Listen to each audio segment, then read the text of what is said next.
Сәлем. Мен бір жылда программист боламын. Бұл менің екінші аптам. 2.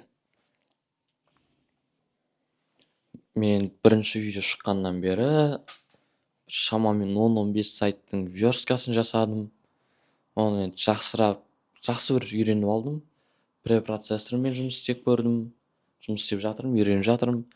Одан include, mixing, import деген сияқты препроцессордың заттарын үйрендім. Сосын Tailwind фреймворкын қолданып көрдім. Ол қазірше маған емес сияқты, сәл қатты жақпады. Маған сол класстарды қойып, соған әр классқа бөлек стиль жазған ыңғайлырақ екен. Және ең ыңғайлысы сол миксингмен жазған екен. Жақсырақ дұрыстап бір жұмысыма енгізейін деп жатырмын. Ол парақшалардың почти бәрін GitHubқа салдым.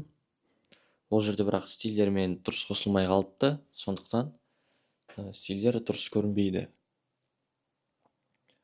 Мен общагаға келдім, сол үшін бір 3-4 күн дұрыс сабақ оқи алмадым.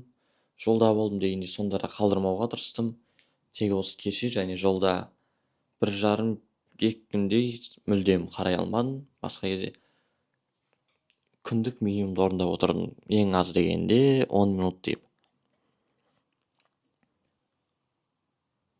Ендігі алға қоятын мақсатым осы ай біткенше SCSS, CSS, HTML сол верстканы тағы 3 макет жасаймын. Сосын база данлықты үйреніп алғым келіп жүр, өйткені бізде содан сабақ болады. Ол жерде тупой болып қалмас үшін. Енді жақында 2 аптаның ішінде HTML-ге кірісемін. Не үйренгенімді, қалай үйренетінімді сол туралы айтамын. Контенттің сапасы көтеріле береді.